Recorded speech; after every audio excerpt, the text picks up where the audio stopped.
was your day, like your virtual day, right? Yes, it's been a journey. I appreciate the opportunity during this time to be able to work from home because I still have two children that I'm raising, and then when my stepchildren are here, we have five children total. So I am blessed and fortunate to be able to work from home and to support my students. So thank you for this opportunity to kind of speak and connect with someone else. I love connecting. I agree. Well, really quickly, I'm just going to introduce myself. Hi, guys. This is your girl, Terez Nicole. I'm a realtor with Berkshire Hathaway Home Services. I'm the director of cheer over at Crestwood, a part of Boundary Creek Rec Council, as well as the varsity cheer coach over at Frederick High School. So I am super excited to be here today with Jeneen Beck. She's the achievement specialist for school culture at the Board of Education here in Frederick, Maryland, which is pretty awesome. So she's thanking me, and I really want to thank her for just the opportunity to help me connect with our community and for everything that you do for our students. So I definitely appreciate that. Thank you. We appreciate anyone who is building community as a parent. I thank you for this work and all that you've done. Being my daughter's former coach at Crestwood Middle School. That was her first school in Frederick County. And so she remembers that experience. And I feel like, her doing that, she just was able to connect and meet new people as we moved here not too long ago. Absolutely, absolutely. And she's actually graduating this year. She is a senior going on to Hampton University, majoring in psychology. I'm really proud of her. Wow, congrats. That's huge. And she's going through her senior year through a pandemic. So I know that's a lot on her and you. Absolutely. I feel like, she was born in near 9/11 where the world was in shock. So I actually, one of the things that I've been doing to cope is writing music. So, the world was in shock in 9/11. They hating COVID right now, but loving TikTok and just that energy, that visionary class of 2020. Can you believe we are already here? I'm just hoping that they're going to do big things, and I know they will. They are, because they're so resilient. They've been so much in their lifetime. Already. Yeah, I've been talking to a couple of my cheerleaders, just kind of seeing how they're coping with this. And I'm telling you, their heads are on and they're ready to take on this world by storm. So absolutely, not stopping them. Absolutely. So a part of the reason I wanted to do these interviews is because I feel really bad. I see people out on the front line, and I have asthma, so I'm already like one of the ones that can't be out there. So I was like, how can I help? So I'm figuring, well, this is what I can do from the sideline, just get information out to our community so they know, how to connect and so forth. So I definitely appreciate you carving this time out of your day just to help families deal with this global pandemic.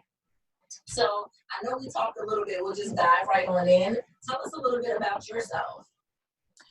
So I am probably a new resident, kind of maybe 6 or 7 years here in Frederick County, but I'm originally from Philadelphia. I went to school at Howard University in DC and kind of have lived in the DMV ever since. Obviously, like I shared, I'm a parent, I'm a wife, a child of God. And so while this situation is definitely something that is concerning to us all, I believe in the power of motivation and hope and connecting, just like you're doing, to inspire others and to share resources. So I want to thank you again for this opportunity to begin to build community independently on your own.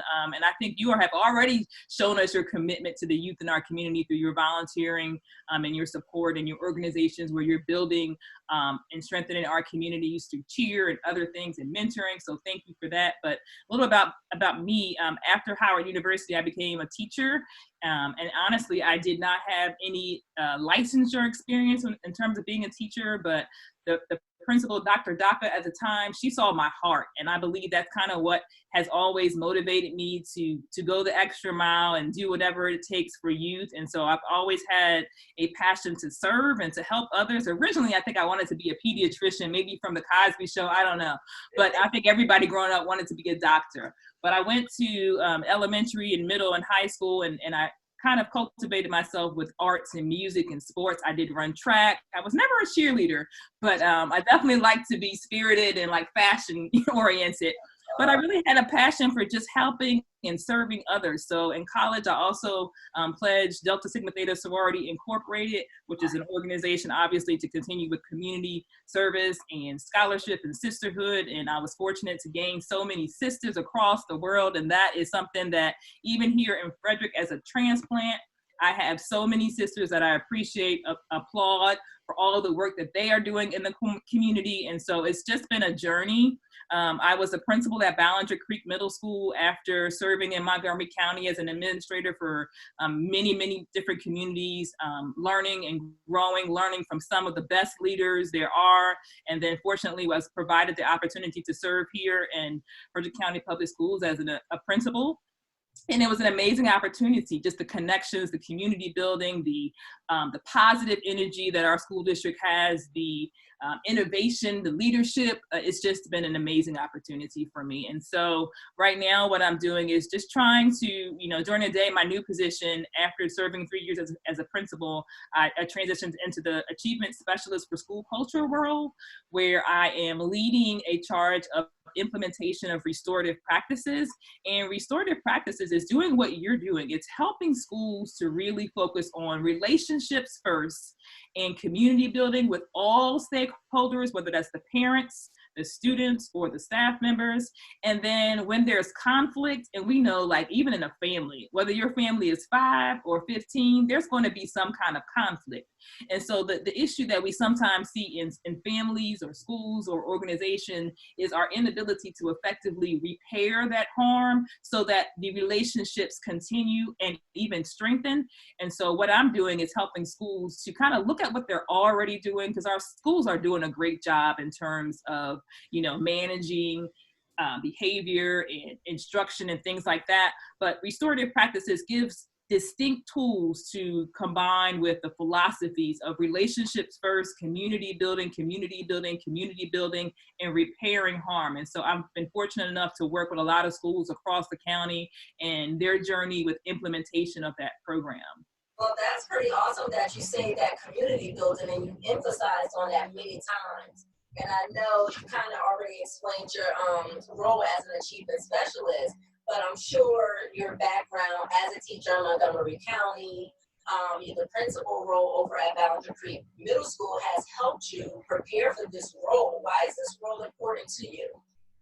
I feel like, in thinking about our service and my individual plight and our system plight of closing the achievement gap, we find that a lot of times schools and, across the country, I was recently trained by the International Institute of Restorative Practices, along with people from all over the country. And everyone is just looking at how can we narrow those achievement gaps between minority students and some of our other counterparts, and just really identify ways to support. And so there's been a lot of research associated with the disproportionality, whether it be in the management of behavior or even, instructional practices. And so this is important to me because I believe in all in equity. And I feel like I've always had that passion. As a teacher, I believed in differentiation. And so making sure that everyone was able to access the education that they needed based on, changing things to make sure that everyone received what they need. And so it's important to me to connect and to teach and to learn and grow myself from others. Earlier today, I was on a call with a person who was in the teacher, Michael Johnson, trainer with me. And we talked about his school district in Pennsylvania and what they're doing. And so I really believe in the power of collaboration. And so equity and collaboration go hand in hand. It takes a village. We can't do it alone. And so we have to work together. And so that position allows me to get a little bit of each individual district and each individual cluster and collaborate and share best practices. And so it's been a tremendous opportunity that I'm very fortunate and grateful to have. That is pretty awesome. That's pretty awesome. And you mentioned that you're assisting with closing the achievement gap. And I know a lot of our students right now are working at home with the technology and things like that. Do you see any difficulty there, any struggles? Like, what options exist for students without technology possibly? Are there any options out there, anything that is happening for those students? Yes. Earlier today, we received a message, honestly, just reminding us of kind of the great things from our superintendent that are going on. I mean, we can celebrate since, Dr. Solomon's announcement 7 weeks ago and that fear of uncertainty. We have so many celebrations. I mean, 80,000 meals have been served by our district. 3,000 Chromebooks have been delivered. 1,000 hotspots have been provided. And so, different service providers and in collaboration with our school district are doing great things. And I really applaud the work of all of our educators, our district leaders, our board members. Just recently, I saw Brad Young is out helping in the community to serve meals. It's just amazing at this unprecedented time of a crisis that I see so much care and compassion in the world. In terms of what's going on in the schools, it's continuing. The work is continuing. I feel like probably the teachers are doing more work now than they were even then and people might think, oh, they're at home. No, they are at home working really, really hard and going above and beyond the call of duty to service, to, make personal phone calls when they're not hearing from people, like you mentioned, people without, but we are accepting, I know that, and for my son, who's a first grader, if their technology is not there, paper packets are being made available, personal phone calls. We definitely have that community connection feel going on. I know there's different positions. I work personally in the Office of Student Services, Department of Student Services, and we have CAS workers, PPWs, social workers, and everybody's, combining together still to make sure that we identify the needs of students, when they're not engaged. And it's a low percentage of students that are not engaged right now. So I think that we're doing a really good job. And I can't speak on behalf of the school district, but I can speak on behalf of being a parent and the observations and the conversations that I've had. There's a lot of celebrations going on, and I'm just grateful for that. Well, in real estate, they say you want to celebrate all wins. So I am super excited how just Frederick, the community as a whole, really pulled together. I told you, I felt so bad that I couldn't be a part of the front line. Right. Yeah. I have to definitely thank all of our first responders for all that they're doing. It's got to be tough and scary out there. And their families. Yeah. I have a line sister who is a dentist, and, I know that she has 2 young children. Her and her husband are both dentists. And so just the thought of, anything happening to your parents as they're leaving, I can't imagine some of the things that children are going through, the emotional trauma. So I've really been emphasizing care over content. One of the principals at Lincoln Elementary, Eric Rhodes, he talked about, care over content. I heard in a professional learning that I was facilitating, I heard that from one of his staff members. And it just shows the spirit of the community coming together. Care over content. Care over content. I love it. And then you also just mentioned about celebrating all wins, pretty much. So what can you celebrate or identify or as perceived challenges for administrators right now from your role? Yeah, I would imagine that being a building administrator has to be the toughest thing right now, in addition to being an educator. The two, I don't know which is more difficult, but, there's so many things that have to be, considered. And the concern is probably the toughest thing. Like, they are concerned for the emotional and the physical safety of their students every day. And for me as a parent, the hardest thing is ever having anything happen to your children. So I just know the emotional stress that they're probably going through right now, concerned about their students' emotional safety and physical safety. Absolutely. What have you been doing, to stay emotionally sane right now and focused and engaged on your purpose? I just want to applaud again, just individuals in our community. I think that I've had opportunities from so many people to make connections. And that's the one thing that I want to say. When we talk about community, I think connections. And so I'll celebrate my high school. I'm from Philadelphia, so I haven't been able to get home a lot when the reunions happen, whether it's for work or just different things going on in my personal life with children and, their events and things like that. But finally, I was able to make a virtual Philadelphia High School for Girls reunion, and to connect with people that I haven't seen since I was like 16 years old, 15 years old in high school. And so that's been amazing. The ladies of Howard University, somebody started a group, I think Cam Frank started a group maybe 3 weeks ago, and the group is now at 9,000 members. And so just connections has been, and that was in a matter of like 5 days. That group grew so quickly. My son recently had in the mail bingo cards from a parent in his classroom who just did a virtual bingo party. Now, although he didn't win, and I tell you, he was a little upset and probably ended that Zoom call faster than I hit the snooze button nowadays. But he definitely had a really good time just seeing his friends, because he's not able to go outside really and interact with them. So I appreciate just really the connections. And so that's what I've been doing. I've been, exploring my musical talents. Now, when I was in high school, I did like the clarinet, the violin, and Howard University Showtime marching band. I played the saxophone. But here lately, I've been trying to sing and rap. And if you were a student of mine or in my community, you know that the first year I did this rap for our community. And some people loved it. I had one student come up and to me and say, "You just embarrassed me."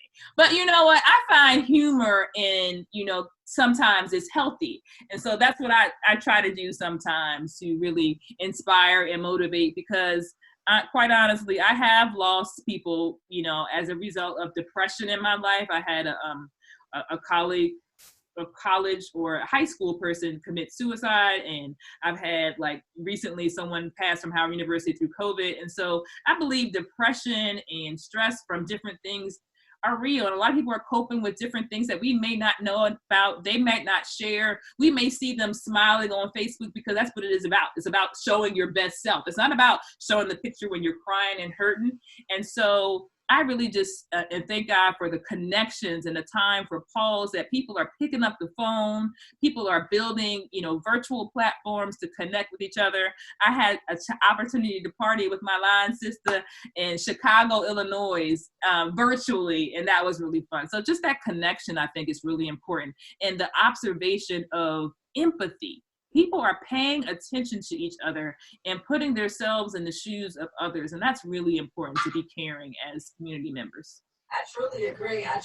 And the one good thing about this time period, because in this world, we've had pandemics before. We had, global crises before where they shut everything down. And it wasn't as connected as it is today with the social media platforms that we have. So this is a lot better than where we've been in the past. One of the things I want to ask you, because you said rapping, have you been doing any TikToks or anything like that? Yeah, I don't know if I posted them on Instagram today. I think I did. I posted them on Instagram. So my son and I, he and my husband's youngest really are like TikTok gurus. My daughter and I were just about to do one before this call, but she was so caught up in her a video that she was watching, she wasn't ready to do it. But I just posted a few on Instagram. I'm gonna go check it out. I actually made up a rap. Okay. I haven't recorded yet, so it's in the works. It might be a little outdated because it was to the Savage dance, and now it's remix out. So now I'm about to come out with the old one. I don't know how that's gonna pan out, but we'll see. Collaboration, you and I together. I'm all about collaboration. So. I got my little rap ready and everything. So we'll see how that goes. Yeah. So have you been reading any books or anything? Yeah. Actually, I think that's one thing that helps lift my spirits. I read or I listen. So I have Michelle Obama's book Becoming on audio, and I have the actual book that was given to me a while ago, and I just hadn't taken the chance to do it. So that's been something that I've been reading. And I really want to write my own book. I picked up some things, Unstoppable. I like to do a lot of things with leadership and things that I'm interested. Obviously, I'm doing book studies with my professional learning through my job, and so I did the training, and then this time is allowing me to do virtual book studies with people who have done the training. So that's been really cool, and they have appreciated the time after work to disconnect. Obviously, I've been reading a lot of books to my children too, either online or just in general. So yeah, reading has been something. Yes. What are they reading, the kids? So they have a lot of online platforms. Shout out to Scholastics and just, right before, I think it was March 12th, actually, when we were sent home for 2 weeks. The children came home with a lot of books, but also buy a lot of books and keep a lot of books in the house. So on my last trip to Howard University, I actually got a Bison, Howard University's first homecoming book for Timothy. So that's one that he's reading. Cherie has a journal, and I'm not sure. She's in an AP psychology course right now, so she's been doing a lot of reading content-wise right now. Well, journaling is wonderful. So if she can grasp that at this young age, she will do awesome throughout life because you can always look back at what's happening and kind of reevaluate and push forward or readjust. So that's pretty awesome that she's doing that right now. In a lot of families, they're kind of some that I talk to, they got this thing down packed, and others are struggling with it. As we wrap this up, what advice can you give families to help them get through this pandemic? Well, first of all, I think it's important to recognize that we are indeed in a crisis, and that secondhand trauma can be something that people experience, and that we are all grieving because we have certain restrictions, right? And some of us are observing, depending on what area you live in. And honestly, I was watching something from our governor that said that Frederick was one of the 12 districts in Maryland that are pretty high in numbers in terms of COVID victims. And so it's interesting for us to first recognize that self-care is very important. As we think about trying to support our family members and support our children, continue with work, if we're fortunate enough to be able to continue with work, we have to make sure that we take care of our mental health. So one thing that I've been doing is doing a lot of professional learning in terms of self-care and psychological first aid. And so some of the suggestions they have is continue to stay engaged. You definitely want to limit your exposure to some of the things in the media because some of it is not positive. And, depending on it, you have to monitor what you are receiving. But you want to think about safety and comfort. And safety and comfort come from meeting the basic needs. So again, I applaud all of those people who are volunteering in the community, trying to make sure we get food out, trying to make sure that healthcare is still going on. But we want to just try to have structure and routine in place. I know that's easier said than done. And some I just, I'm too undermotivated to have so much structure. But as much as possible, safety comes from structure and routines. And so as much as possible, continuing to have some form of structure. Maybe it comes from a morning meditation or prayer. Maybe it comes from lunch together as a family. Maybe it comes from reading a book or so with your children. Maybe it comes from doing a writing assignment or creating a TikTok. It's a matter of keeping a routine and a norm, because in schools, we thrive on structure and routines and norms. And so however you can do that, it doesn't have to be a full day schedule. Just try to keep some kind of structure and routine. I mean, I've been having church on Sunday in my basement just to keep that prayer and keep that awareness of certain things. And so prioritize what you can. Don't over content with the students, but caring and structure and routine, I think, and be aware of your own mental health and your own needs. I know I am quick in this household to say, I need a self-care moment. Okay. And so I go in my little space and close my door, and I'm not ashamed of needing me time, because in order to continue to pour on to others, I have to have the time for me. So self-care. And it's funny when I say that, how many of, my lady friends are just not doing that enough. And so I can't emphasize self-care and then health as well, physical health. And so this morning I did a Zumba or a bang class with one of my stores. And so it's amazing the things that are available. Just connects, safety and healthcare and self-care, I think, are some things that I would say are important for coping. Stay engaged and on routine. So brush your teeth and change your shirt every day.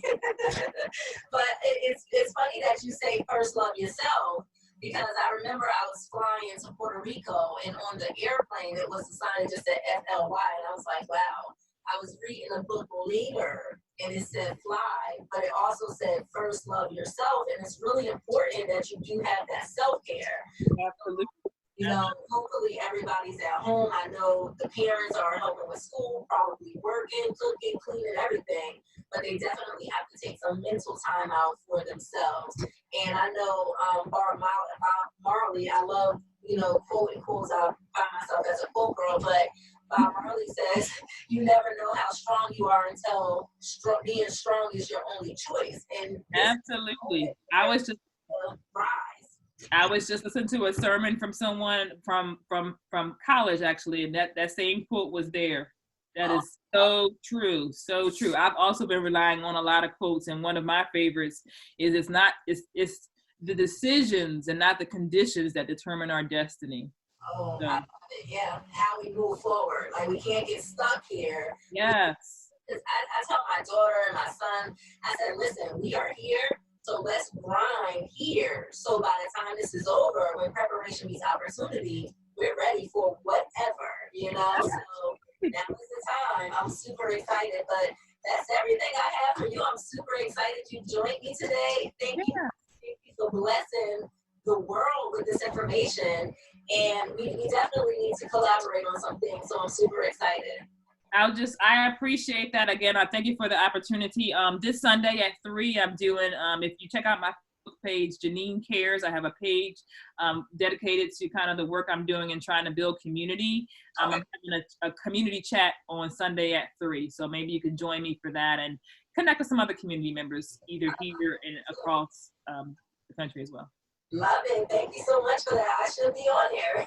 All right. Well, thank you so much for all that you're doing and all that you've done for our students. You know, it takes community members sometimes to help us in our plight. And I remember as a principal, I've always tried to bring in people. So I thank you for what you're doing for our students as well. Well, you know, it's funny because one of the reasons I got into real estate it was several reasons, but this was another, because I said, you know, I'm helping families because, you know, in middle school, these kids, they don't know, you know, oh, this one doesn't like me, and they're it's like the small stuff that doesn't really matter, and you just kind of help them understand that's not that serious. Right. Friends, and it's okay. You just have to respect each other. So then on another level, I was like, real estate can really help change lives. You know, so this was like an opportunity to take this platform to another platform and say, listen, you have to build wealth and stability in your family. So I'm so just blessed to have been here for this ride, and now here where I am now. So I'm super excited for it. I look forward to interviewing you, because I definitely agree with that. It took me years to purchase a home, and I think financial literacy, you can definitely help us with that, and how important it is to, if you can afford to do that rather than rent. Absolutely. So I look forward to talking to you more about that as well. Well, for sure, we'll get that set up, so thank you. All right. Well, thank you again for the opportunity. You're very welcome. I'll talk to you soon. Okay, take care.